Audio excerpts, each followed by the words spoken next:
You're listening to Mid-Atlantic Gravel, Travel, and Dirt. All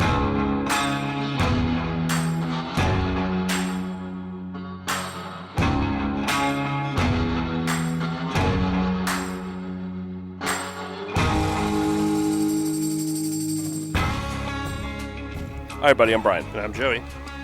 I'm Dave. Folks, everybody, this is episode 257 of the long-forgotten Mid-Atlantic Gravel, Travel, and Dirt podcast. If you're new here, well, maybe everybody's new here because we are mixing up our schedules a little bit. But this is a podcast where we talk about gravel bikes, adventure biking, bikepacking, bike camping, or just playing bikes. And this episode is very special because we are going to hear all about the East Coast invasion of the Gravel Cycling Hall of Fame. Words are hard. Gravel Cycling Hall of Fame and Unbound from our very own Todd Packer out there on the road, Mr. Dave Pryor. I knew that would get you, Joey.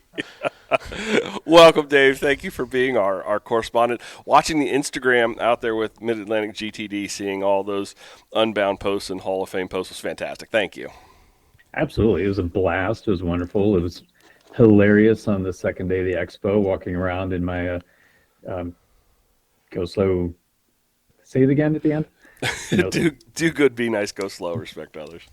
So wearing that T-shirt, and then 2 booths away was a guy wearing the exact same T-shirt. Now, who was that? Look at us fashion icons. Who was that wearing it?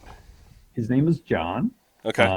We'll be featuring him later. We'll talk about the this or that's, but once Nice. I saw him there, I'm like, you are definitely in for a this or that, right? He's like, absolutely. He was so excited. Oh, that's cool. Partake in our recording the this or that's. So I thought that was a plant. You sent the picture. I thought it was a plant, but it was just a random encounter. I love that. Random encounter. He's got a vision and dream of riding 50 miles in all 50 states, and so he needs to come out to the Mid-Atlantic. John, if you're listening, I know you're listening. These are the people you want to set up to go on those rides with. We'll join you, John. That'd be a whole lot of fun. Yeah, That'd be we'll a definitely do that. tremendous amount of fun. Fantastic. I love that. Before we get into all of the meat and the potatoes, throw in a shout out to Nate Baker, Mr. Baron Von Fancy Pants, having a little more ticker work. Anybody have any more details on that, Joey? I know you're doing some work for him for Grinduro because of that. He either already finished up or he's in the hospital. He's getting his operation done right now. Okay. It was yesterday. His new aorta fix work is in, so there was a selfie from Baron So I think he's all done, right? this morning. It's like, look, I'm alive. So that's good news. Yeah. Road to recovery begins. If everyone who plays on Instagram could take a selfie and post it in a story with hashtag selfies for Baron, that would be great. That keeps him happy and motivated. He's a huge part of our community. So Yeah. good that he's going to be coming back soon. Absolutely. So we will encouraging everybody. So if you're looking for details on that, what was the hashtag again? I think it was selfies for Baron. Maybe Selfies for Baron? Okay. Yeah. I felt bad. More importantly, also, he could use some help with meals going forward. So Yes. There's a meal train. Food train happening up. Yeah. And I'll put the link to that. I sent him a little love this morning on that, and I told him it was for food. Food. For food, Baron, for food. I mean, brownies count as food, but food. Yeah. So I'll have the links to.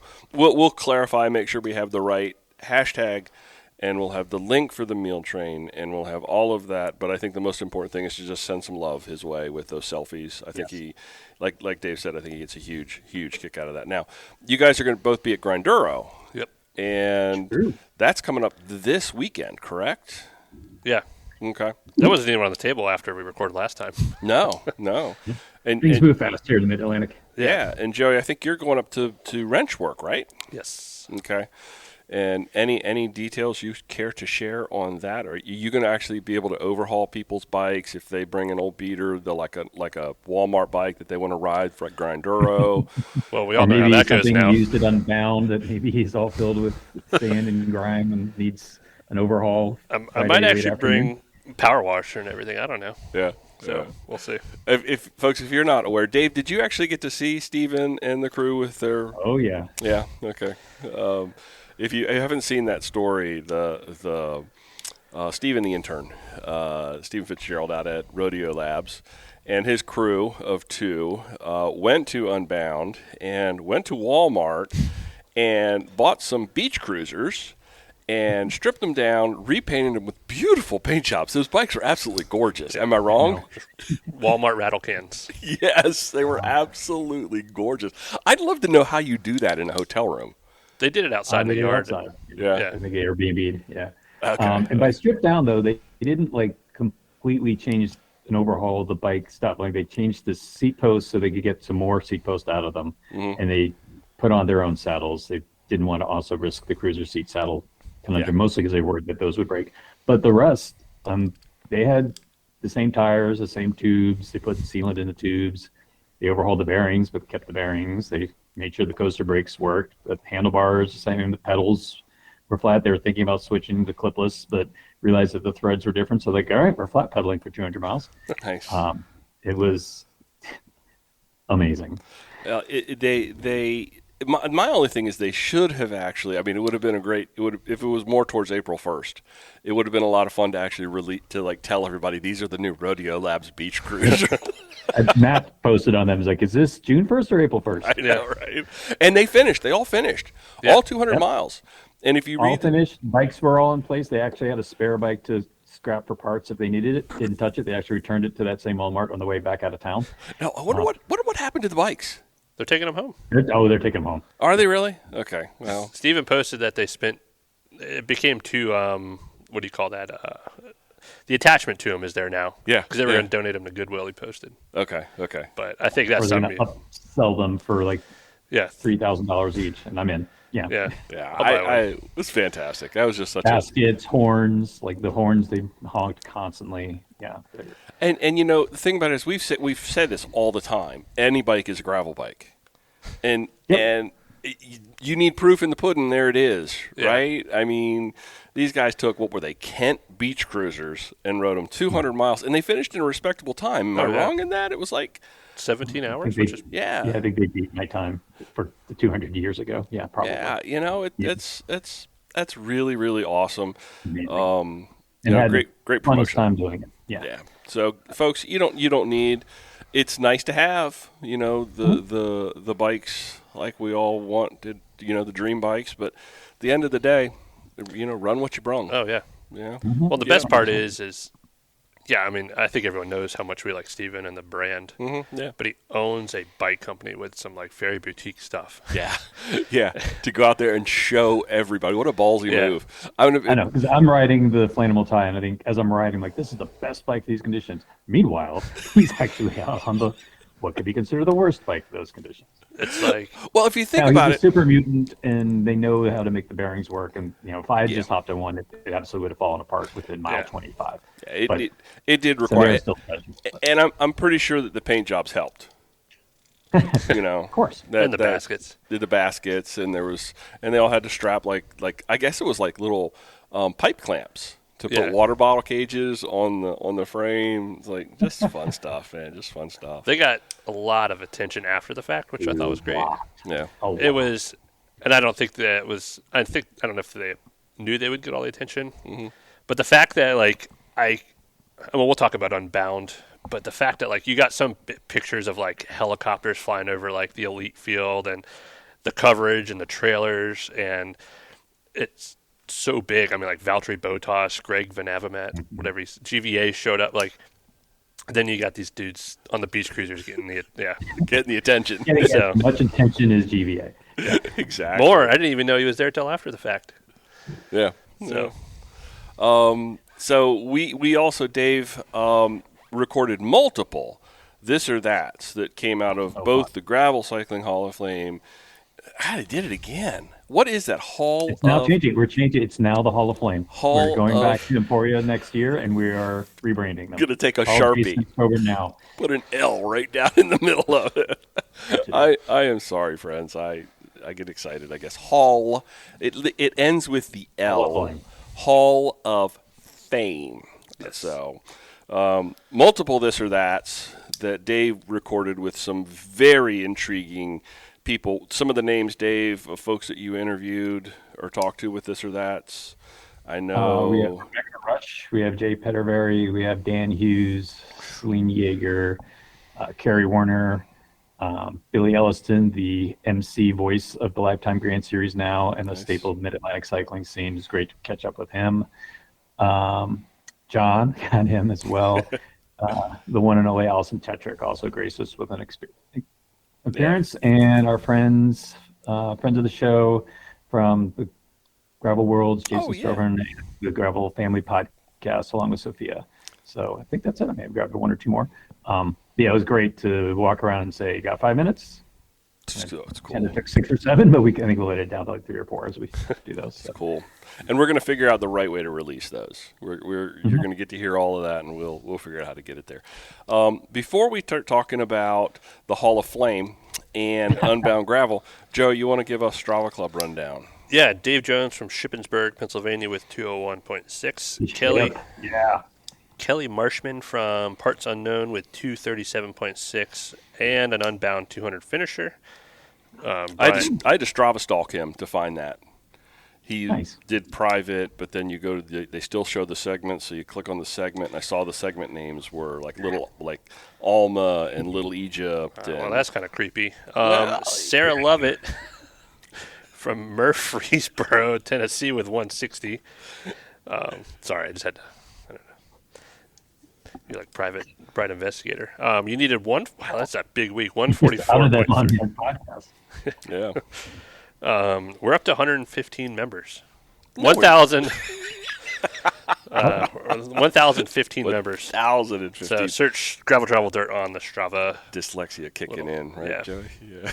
I got bad number dyslexia. Okay. Let's do, Dave, what we're here to do this episode and talk about unpaved. Or not unpaved. No, wait, Unbound. yeah. God. Well, we can talk I did about that last unpaved, time. but you know. We'll end up talking about unpaved when you get down to this or that. But let's talk about Unbound, your adventures from top to bottom. Now, I want to set the stage, if you will. Celine inducted into the Gravel Cycling Hall of Fame. East Coast Invasion. Did I get it right? Yes. I did? I got it right. The East Coast Invasion of all of that stuff out there that's going on in the Midwest. And Dave got to tag along, right, Dave? I got to tag along. I got to. And there's pictures of like which of these is not like the others. That's not true either. That's not true either. The Hall of Famers have been doing rides to Emporia for the past few years. I think Rebecca started it when she was inducted in the first class, along with Dan Hughes, who lives in Kansas. So they set up a ride from Kansas City, where everyone flies into, and a 2 to 3 day ride, depending on their schedules, to spend time together, bond, have quiet time in Kansas before the chaos and the amazement of Unbound Week.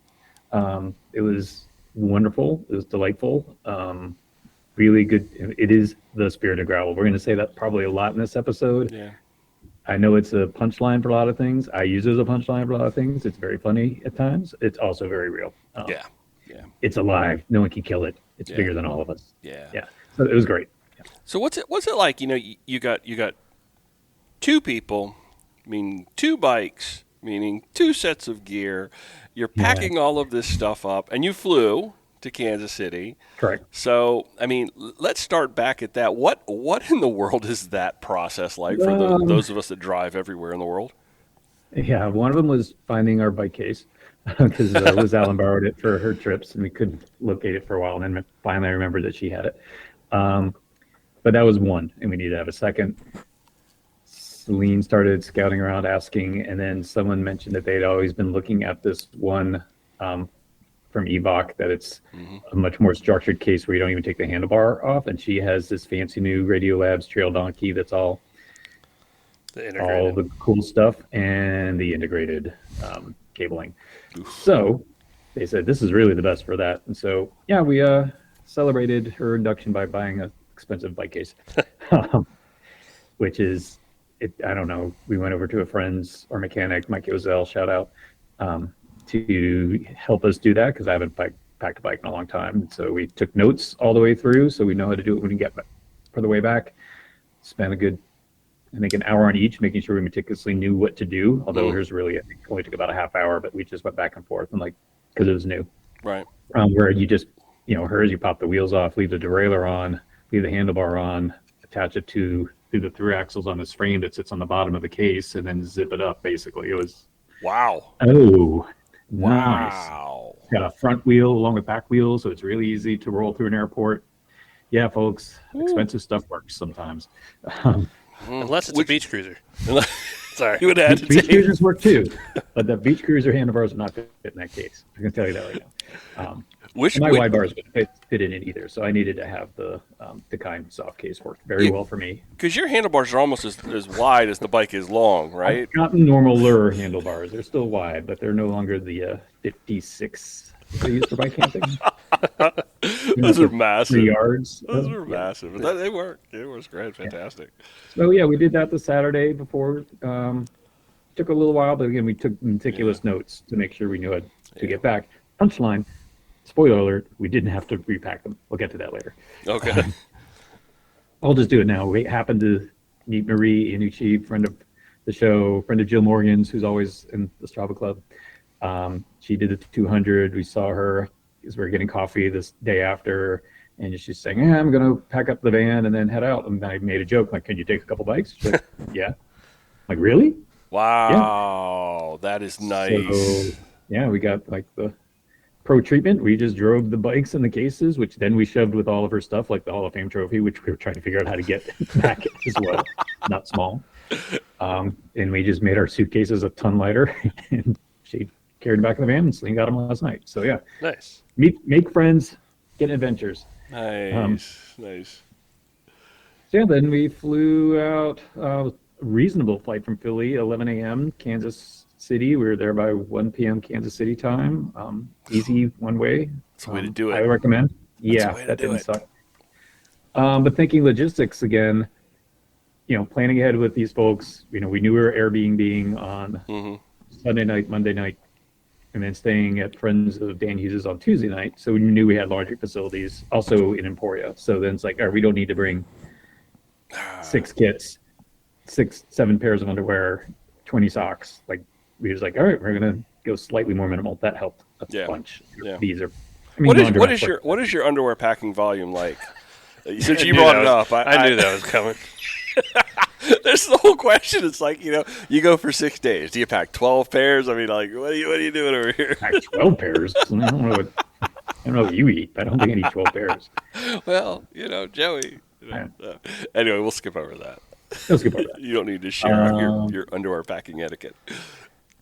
So yeah, we thankfully got upgraded to the world's largest SUV because they couldn't find the key to the one that I had reserved. So they're like, all right, why don't you just take this one instead for upgrade? Thank goodness, because everything. Because we picked up Rebecca and Jay Peterberry as well. So we had 4 bike cases, 4 suitcases, backpacks, and they all fit in the back of the Jeep Wagoneer. Ladies and gentlemen, boys and girls, the Jeep Wagoneer. Classy. Wow.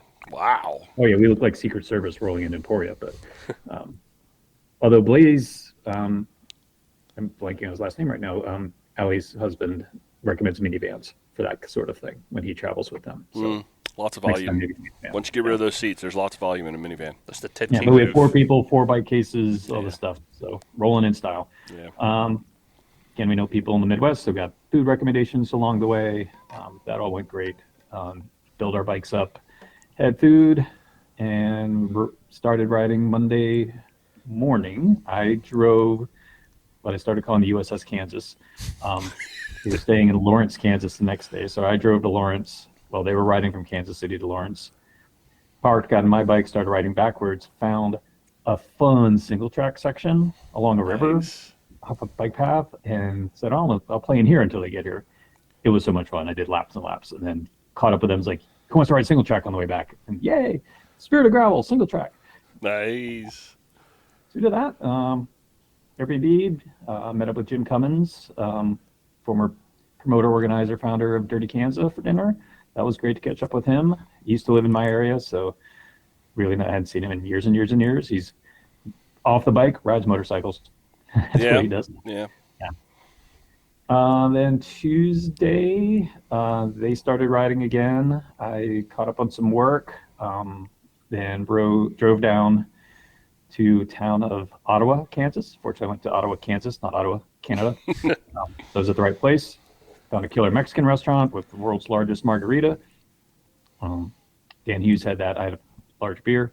And then we rode rail trails around. Rebecca took the car from there, and we ended up at the house of the guy who's one of the first photographers for Dirty Kansas at the time. When there was 36 people, he was one of like 2 photographers that were like thinking it'd be kind of fun to take photos of it. Wow. So catching up stories with him. He has the best attic with the coolest Star Wars collection of figurines, toys, and helmets and stuff. And yeah, he has a 3D printer and he has fun with it. It's really cool. Then Wednesday, there's a Hall of Fame shakeout ride at 11 a.m. in Emporia. We realized we were 50 miles away and that wasn't going to happen. So it became shove everything back in cars and drive there. So we got to Emporia by 10:30, 10 o'clock, something like that on Wednesday morning. And that's when it stopped being the quiet vacation, like hang out, kumbaya tour to it's showtime, everybody. Yeah. Once you hit that Emporia land, I guess it all kind of takes off from there. It was quiet. I mean, there's probably only a few hundred people in town then. I think they all came out for the shakeout ride. I was shocked how many people were on it. A lot of heads of state was there. Chemo, Amanda Bauman. Lots of Cool Hall of Famers were there. Very cool. Did that ride, and then the ceremony was Wednesday night. Okay, how'd that go? I saw Celine's, or at least what was released, what y'all released on Instagram, a part of her acceptance speech, and it was cool. It's cool. I love what she said. Yeah. It was very cool. Marley Blonsky and Jason Marley was the MC, and Jason was kind of the host, keeping things from getting too mucked up by the Hall of Fame inductees. J. Peter Very had very emotional speech. He nearly died on getting hit by a driver last year. Yep. Remember that. So that was pretty emotional. I think I cried through all of them. Clearly one more than the others. But and Linda Garrett, photographer, she has captured so many iconic images of gravel over the years. She has great stories. She used to race across America. Had no idea. She's so cool. What a badass. And Celine spoke, and then Nick Legan, who also wrote a book on gravel, tied with getting Shimano into GRX. His wife's a racer in the Grand Prix, so he's pretty connected with everything. Certainly, all amazing, worthy Hall of Famers. That's awesome. That's how big was it? A well-attended ceremony with a lot of people there? I think so. I couldn't see the balcony because got to get into the who doesn't belong here, an important area for the dinner. You were the seat filler for the Oscars. Is that what I'm hearing? I was at a table with the ball boy with Dan Hughes, J. Very, Rebecca Rush, Catherine from Girls Gone Gravel, and the Feisty Meet. Yeah, I was like, you absolutely belong, Dave. You undersell yourself because you absolutely belong. And without a doubt, that's for sure. Got to spend time with Guitar Ted a little bit at that. That was great. Oh, I forgot the other inductee into the Hall of Fame, the postcard. Oh yeah, the what? Like the Trans Iowa postcard. So back in the day, before internet and bike reg and all the technology we used that made gravel great, I'm not knocking all that because boy, I wouldn't be doing this without it. You wanted to get into one of the cool gravel events, you had to write a postcard into the promoter saying, I want in. Yeah. And that's how it worked. And then they would send you one back saying, you're in. Like the old Barkley Marathons. Yeah. You have to apply to be a part of it. But that's cool. That's cool. That's great. Yeah. So nice. They do an icon. Last year's icon was the salsa shays. This year is the postcard. I love it.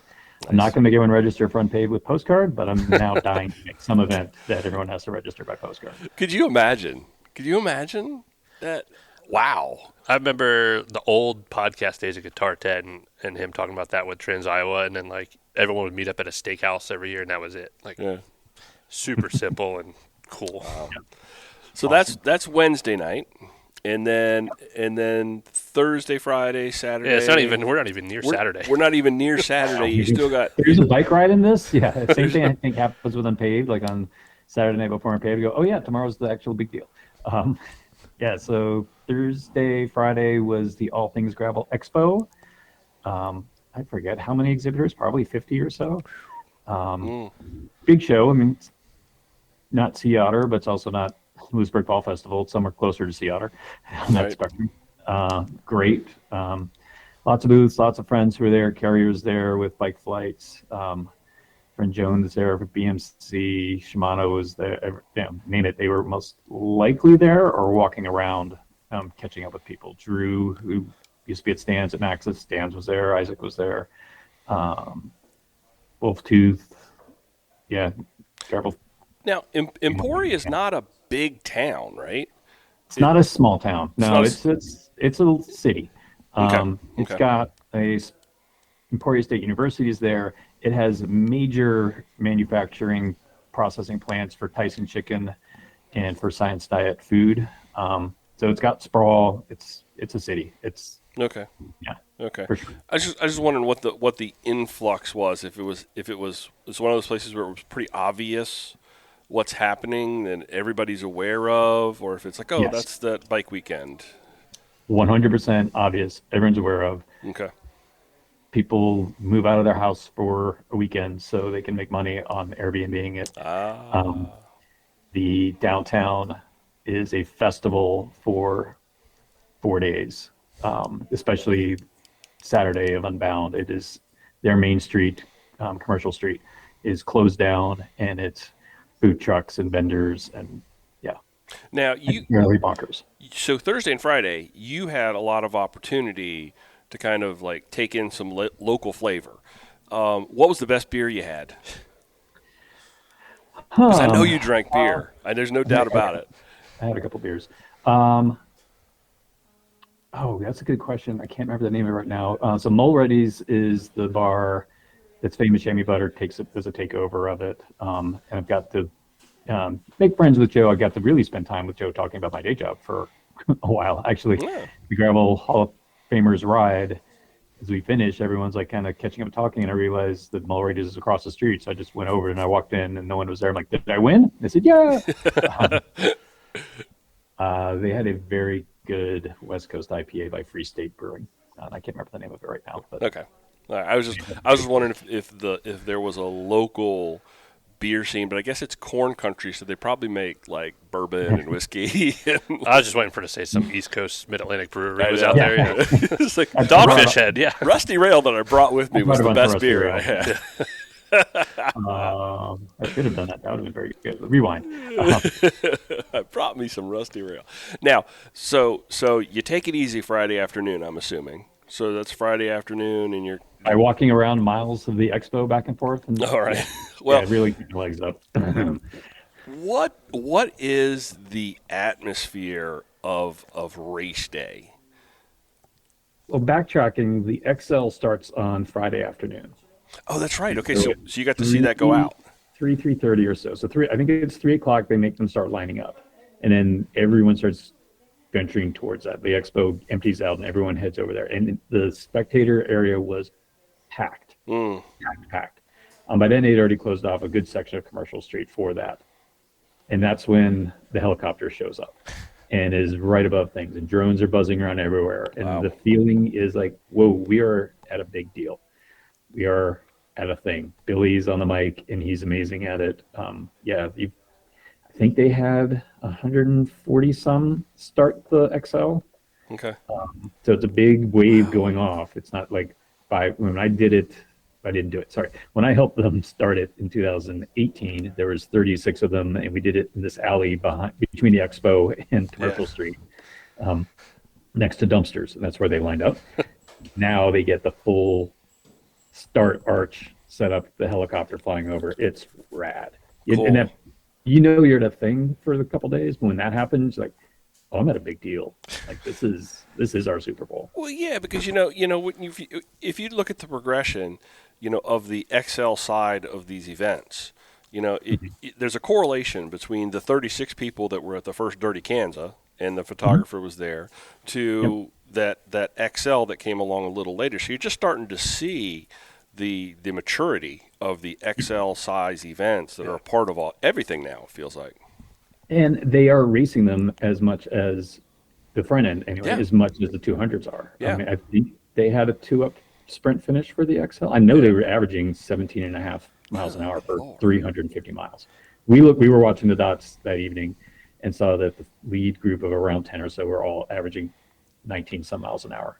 There was some Strava segments where the XL riders were top of the leaderboard over the actual elite field Really? with speeds and everything. Yeah. Good They were- grief. Flying.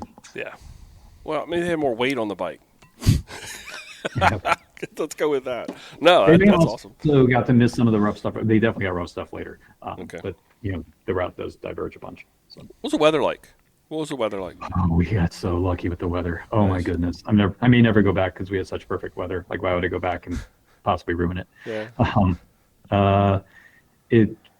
Everyone's worried about the weather constantly and looking at their app all the time. When I talked to Drew at Maxis, who manages the race team, every time I was like, changing more tires? Like, yep, just change 3 more. Because every time the weather forecast would change, the racer would say, oh, let's change tires again.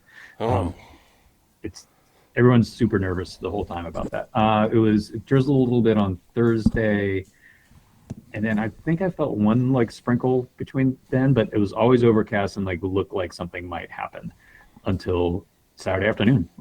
Saturday morning start in the low 60s, overcast. The sun didn't come out till probably around 2 or 3 o'clock.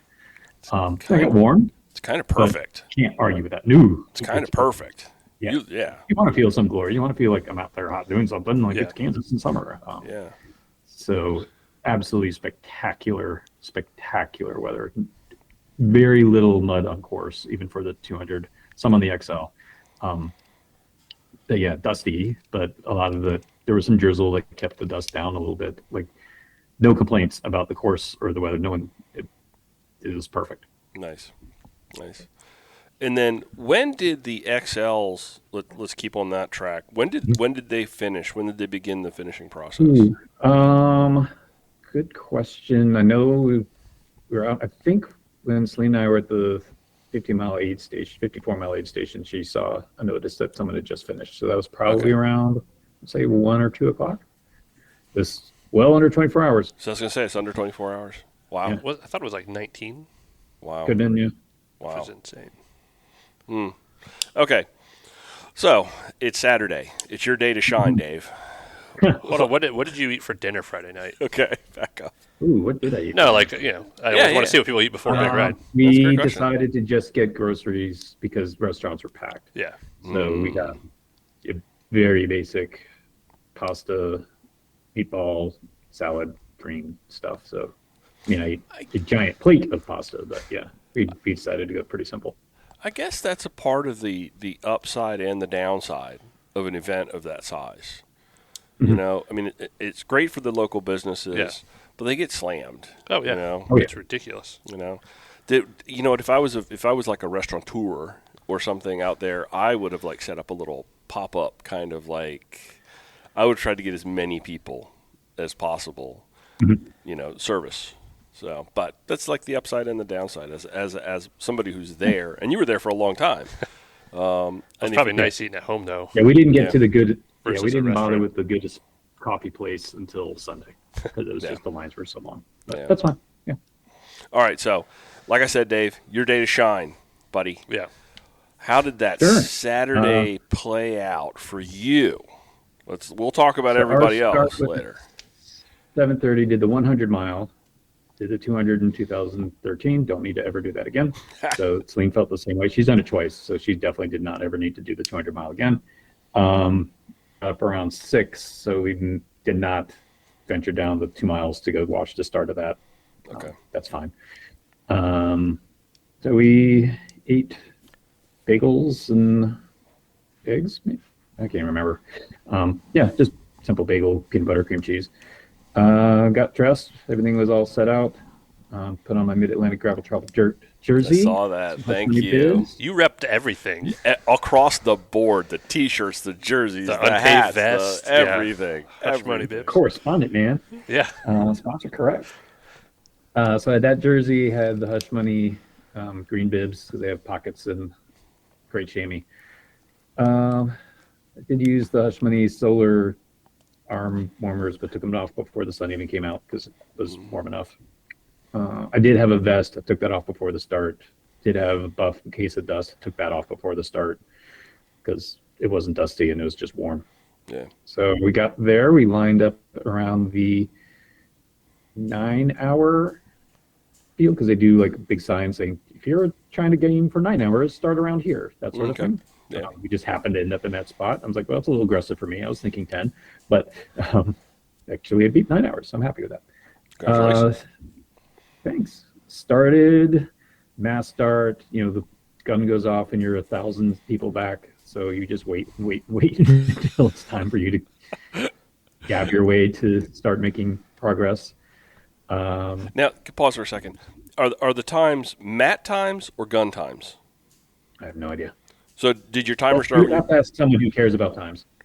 Well, I'm just curious. I was with an event that size, and like you just said, like a marathon, yeah. Having to wait so long, I didn't know whether your time began when you crossed the mat or if your time began while you were sitting in the coffee line back at. I was just curious. not that it matters. I was just curious. It's a great question. I will investigate that sometime. It doesn't matter. Let's not investigate.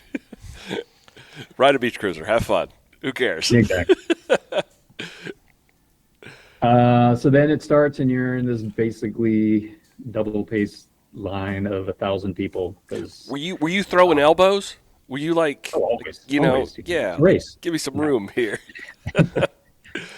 No, I mean the gravel leading north. I wouldn't talk about how chunky it is. The first 20 or so miles is not. It's very nice. There's definitely lines, but the B lines are fine, especially on a good bike with good tires. I had no problem going. It was nice actually remembering how to read people ahead, going, oh, that person's probably going to switch over to the other side in a second. That person looks like they're slowing up to grab some food or something. Let me get off to the side. Or that person's being a jerk and trying to cut through everybody, even though we're 1,040 people back. It was interesting to be able to do that again. But everyone was in good shape. I was expected squirreliness and chaos in every corner and crashes, and there was none of that. Everyone was really, really good. How long was it before you kind of got some space with that many people? Say 10 to 15 miles, where it really felt like, okay, all right, I could leave a little space and not worry about it. No one's gonna get pissed off if I leave a gap, or there's enough of a gap I can kind of catch up, or so I didn't have to necessarily ride around 4 people wide or anything like that. I would say probably then that 10 miles or so became a little more normal. So 10 to 15% of that race, you're just surrounded with people.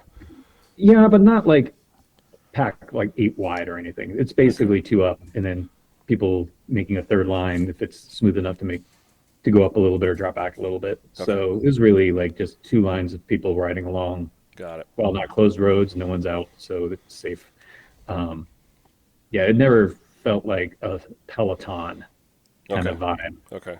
Rolling like a big bee swarm. It was really it was spread out in lines, but then probably about 10 miles it actually became spread out enough that you were kind of just doing your own thing. And that's good insight for your average rider who's starting to think about I really want to go out there and experience this Unbound thing. I'm gonna throw my name in the ring and see what happens. But the expectations of what it's like to be that mid-pack, back of the pack rider in an event like that, it's good insight. Absolutely, because when we cover things, I used to work in media, so I get it. When we cover things, we tend to look at the front because that's where the action is, that's where the attention is, and the names are. So it's easier to get attention if you say a name and get more clicks and attention for your media. Is not reality for everyone else. And so while the front of the bike race, and for the 200 or the 100, maybe even the XL, was full throttle, chasing things or cutting corners in order to make a couple of spots, that's not happening after the first 50 people. Everyone else is kind of just riding along. I was very impressed. I don't like mass starts. I'm not going to have a mass start event of my own. But I was not ever worried that I was in danger of getting taken out by someone who doesn't know what they're doing. So nobody violated, I'm sure they did, but nobody in your proximity violated the unpaved rule number 1, which is don't be a dick. Don't be a dick. Right. Don't make me use that language. I'm very good at not using that language. I don't think I've ever said that word on this podcast. But if you do something that makes me call you that, then you are clearly in the wrong. Yeah. Yes. That's there great. is no. That's great. None on course I saw. I'm sure there were, but none on course I saw. Great. Yeah. And then how did your day progress? Day progressed. It got more and more fun. While the North Course is notorious for being chunky and wild, I'm sure the 200 had more chunk and rough stuff than we had in the 100, but the stuff that we had was a lot of fun. That's definitely where I made up some ground, because they'd be walking through like this one thing, and I wasn't being a passing them, but I would noodle my way through things, saying, excuse me, pardon me, excuse me. Or if then it punched up and was rocky, I was able to climb it and make up some spaces because there. East Coast. Because East Coast. Rocks. 100 feet per mile. Hello. Yeah. There's that, but there's also, I do mountain bike, so I'm not too worried about like riding over a rock, where other people avoid them like a plague. So right. So that was great. I felt really, really, really good the whole day. So while Celine and I got separated, just because A, that happens, B, then she was in this group that was slightly more ahead, and I never saw hers, and then I also probably didn't try to keep up. Got to the aid station, mile 54, and she had just put her bike down and found her supplies. Like, she had just gotten there too. So that feels great if I'm that close. Is it a drop bag scenario where like? Yeah. So we did the hire a crew thing. So Unbound is one of those events where you need to have a crew person.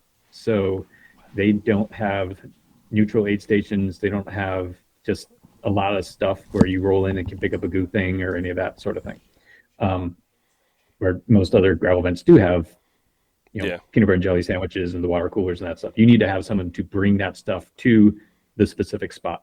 Okay. So we had one specific spot on the 100 is at mile 54, but because we're out of towners and we were both taking part, you can hire an event crew. Lots of people do it. Highly recommend it. I think it was $50, which seemed like a lot of money to basically schlep your drop bag out there. However, and maybe they don't want this to advertise, you get a lot more than that. It was endless amounts of Uncrustables. I can't tell you how many Uncrustables I saw there. Lots of small Subway sandwiches, not like a foot long that you had to figure out if you can finish or not, but all cut up into like reasonable sized pieces. More mini cold Cokes than the eye could see. Tons of muck off lube and things to like clean off things.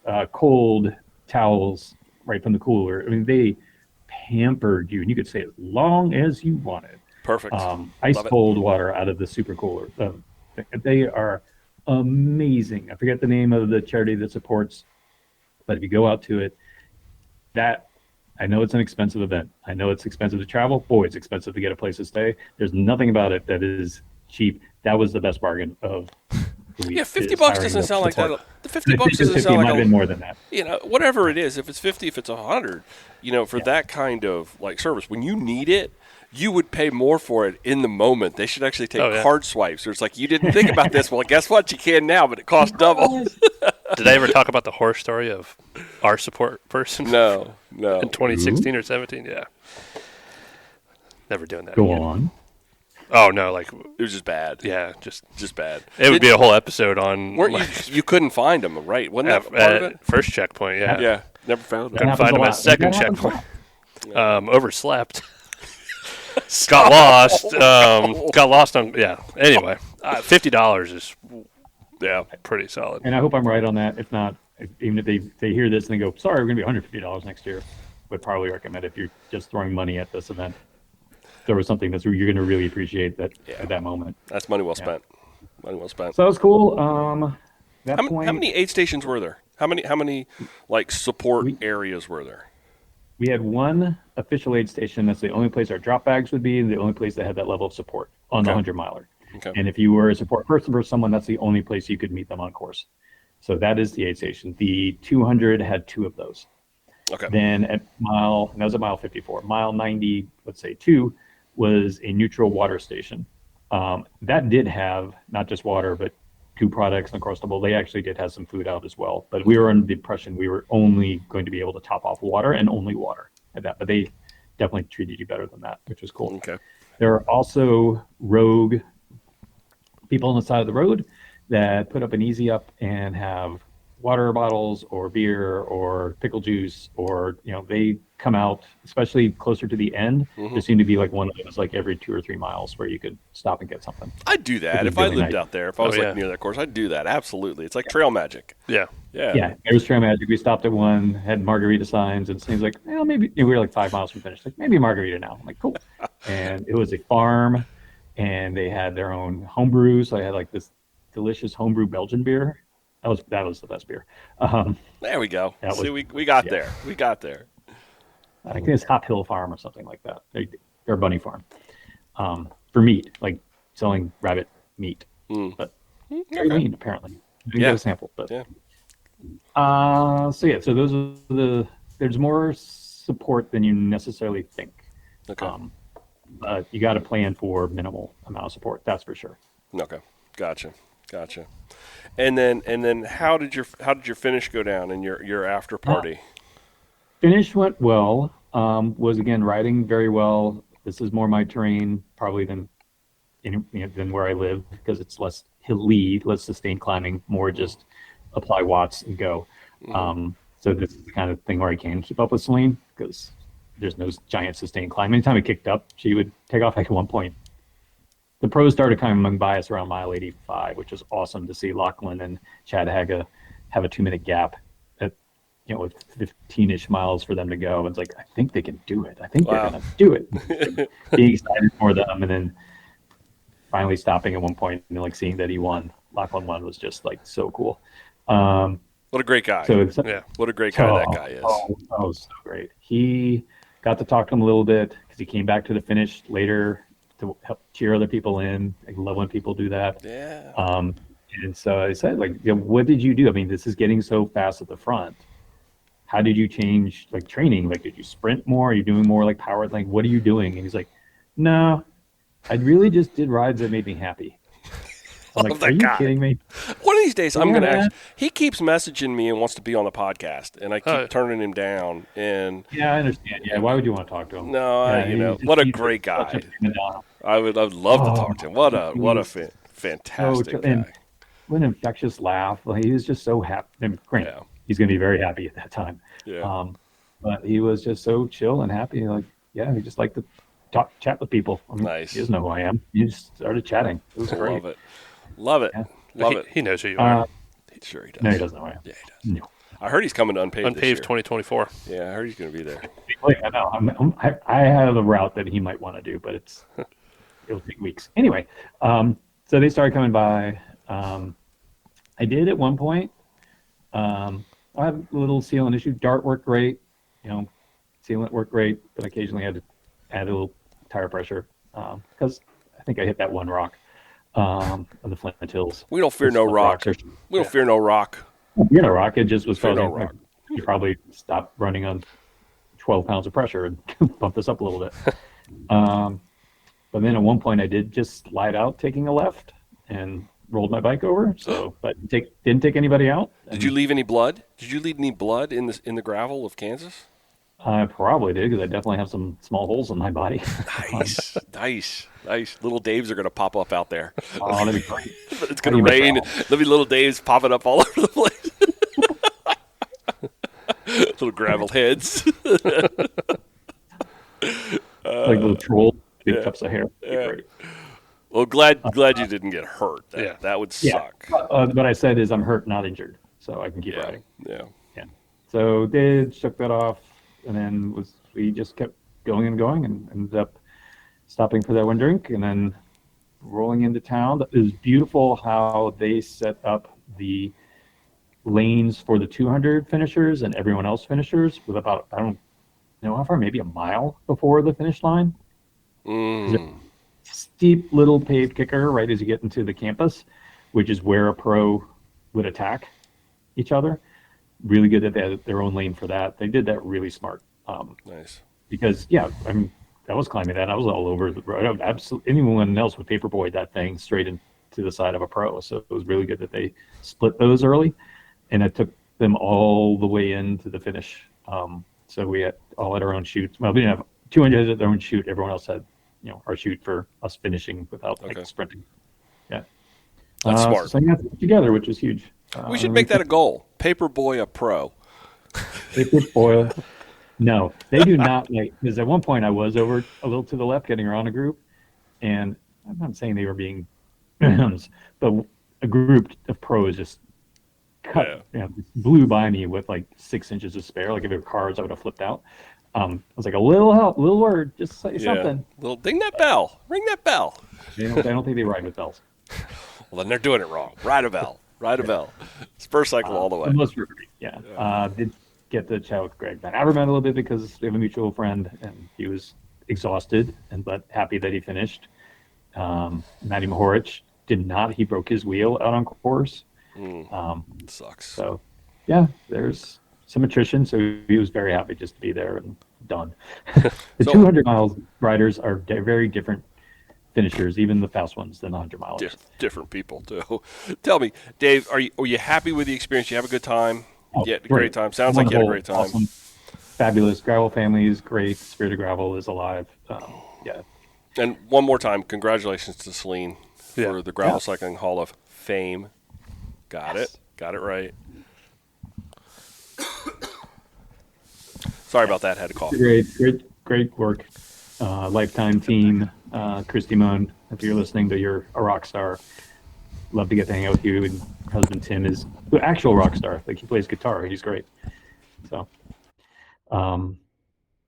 yeah, I recommend it. I would go back again. I think if I go back again this time, though, I'd probably just do like a social ride on Saturday to go find a spectator zone to watch people go by and then do a ride back. But I don't know. It was really great. So maybe anytime they go north, I'll try and sign up. That would be fun to just go and ride out and watch them go industry by. People there on the expo, and I think they would also play along and do that sort of thing. So just find a spot, bring out a cooler, and do that. How many riders were there? Do you know the number?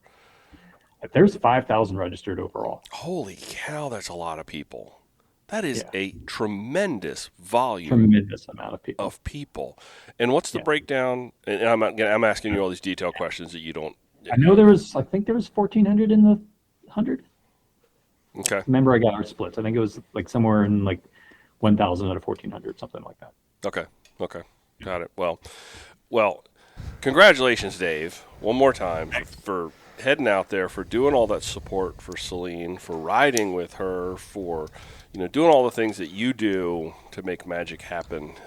And one day you'll be there. We're actually going to start our own Hall of Flame. Hall of Flames. Yeah, it's a Mid-Atlantic Hall of Flames. With a flaming bag of Cheetos. Burn and die. That's what you get when you get in, is a giant family-sized bag of Cheetos. Perfect. So we've got all of the this or that's that Dave did, but we're not going to do those tonight. This episode, we've got our own special this or that's. And some of them are more Dave oriented. Some of them are, let's just dive into them. Okay, Dave, you're first. I'm second. Joey, you're last. First, this or that. Dave, this one has specific significance for you. Would you rather organize Unbound or organize unPAved? I'd rather organize 52 unPaves than one Unbound. A weekly unPAved. Or 50, and I'll let them have their weekend, and then I'll take the rest. It's the amount of work, the amount of staff and resources they have is astronomical. Like, it's not the same. We're not the same. What's that line from Pulp Fiction? We're not the same. Yeah. Game's not the same sport. Feels a lot of that in a way. What they do is amazing and outstanding. I want to put on a fun gathering camaraderie, and they can do that too. I mean, they do great. They just do it at a super scale. Yeah. I like my scale. Yeah. I would rather organize a single podcast than just about any of that. But sometimes it feels like organizing a single podcast lately has been about like organizing unPAved. Joey. Well, sorry, was that a dig at you, Joey? No, it wasn't. That's fine. I just work here. Well, considering Lifetime's got like $250,000 purse.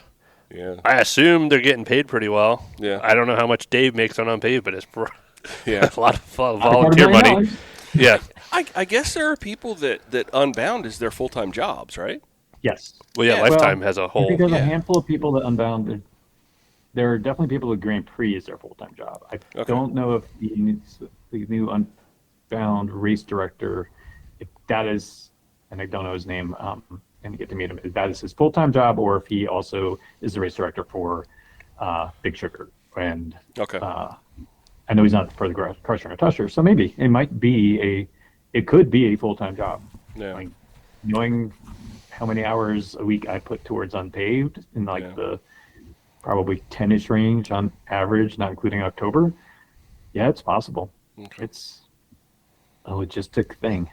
Oof, it's And big. did a great job. Bravo. I know they get a lot of grief, a lot of rules, a lot of gravel beef comes from it, but no beef this year. It's all gravel beef. It's something that big. If you let it just free reign, if you let those. And you're going to make unpopular decisions. No. Yeah. Would you rather ride Unbound or ride unpaved? Ooh, I had a great ride. It is more suited to the kind of rider I am. I used to be a better climber than I am now. Maybe I can get back. But unpaved because we had great weather. If it was any other weather, if that's rain there, you don't ride your bike as much as you can at unpaved. It's a long walk in the mud. If it's hot and sunny, you don't get shade like you get at unpaved. And as my cell, anyone I talk to is like, how do you feel about like a 4-mile descent? I like those. I'll Yeah. climb 4 miles for a 4-mile descent. Yeah. So I know I'm a promoter and I'm biased, but and I've heard this from impartial people too, that I think we have the best area to ride in, the best course at unpaved. That's where I'm going to go. Fall in Pennsylvania? Come on. You can't. Yeah. Come on. Even if it's a little drizzly and rainy, it just makes it more beautiful. I mean, so I don't even have to think about this one. Unpaved all day long. Joey? Well, no, I'm just kidding. Yeah, After riding I can do both, it well. Yeah, I like Dave's theory. Yeah, I mean, the riding. I mean, I did the South course, but it's suited for me. I hate climbing, but like, it doesn't get prettier than Central Pennsylvania in the fall. Well, Like, you know even me. I loved the 21 year of 21 when it was nasty gray, and that was like the best conditions. You know where I excel, and I'm not a climber, Yeah. and I'm also not a descender. So from a pure performance standpoint, I will eat your little rollers up all day long. Yeah, But still, the beauty of Pennsylvania in the fall. Third item: Kansas or Pennsylvania? Pennsylvania. Pennsylvania. Pennsylvania. Yeah, it's an easy one. That was the softball, and then the last, putting one of these things up against each other: East Coast gravel, Midwest gravel.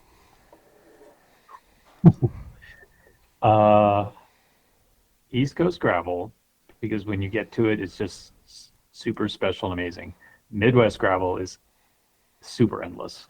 Yeah. That's why they Yeah. created the genre. Yeah, every bike's a gravel bike, but when you ride that stuff all the time, you probably start making adjustments to your bike. Yeah. You probably start thinking about wider tires. Probably start thinking about different gearing. You probably start making those slight adjustments to your bike that turn into a gravel bike, and that's how it evolves. So there's no. I use Monkey Knife Fight, for example. Here in my region, we ride a lot of beautiful, quiet paved roads, and then occasionally they turn dirt or gravel, and we treat those as sectors, and we're back on the pavement, and then we're back on the dirt, and that sort of thing. Yeah. And that's why road bikes can work. Yeah. But if you're out there and you're on a busy road or a gravel road, and those are your two options in the Midwest, is things or cars are going too fast or quiet dirt gravel roads, yeah, you're going to start making those things better. And it is endless out there. That's my experience as well. When we went out to do gravel worlds, I was Yeah. dumbfounded by the volume of gravel and quality gravel. And I get it. I understand Yeah. that. I got my taste of Midwest gravel going out to gravel worlds, and it's spot on. There's just so much of it, and the cars aren't there because there's so much of it. I think we saw 3 in 100 miles on open road. Yeah, it's wild. So from that perspective, Dave, I'm right on board with you. But I do like the East Coast gravel. I'll stay there. Yeah, Vermont's gravel is really delightful. I think some of their dirt gravel roads are better conditioned than the paved roads in Pennsylvania. Truth. Um, Truth. Joey, do you like? Was that a this or that? That was a this or that? Oh. East Coast gravel or Midwest gravel? Oh, East Coast. East Coast. You don't have to think about it. You don't give an analysis. No, just hands down. I like it. All right. We're not biased at all. Dave, one more time, thank you for all of the stuff that you did Yeah. for us out at Unbound. It was so much fun to watch. And Thank you for the opportunity. It's great to say I'm doing this for this Mid Atlantic podcast, and people like, yeah, all right, there's a Mid Atlantic gravel podcast. Where are you And going some next? people know. Where are you going next? Going to Grinduro, Joey. Grinduro. Do some correspondence. Let's do some this or that's at Grinduro. Oh, we should. Yeah. Oh, I'm not going to be there. So can you guys figure it out? Figure it out. Yeah, why not? Figure it out. Figure it out. What did Dave? Did you just use your phone up there? I phone with two little microphone things. I'll show you. Okay, I got was one of those great. little Thing.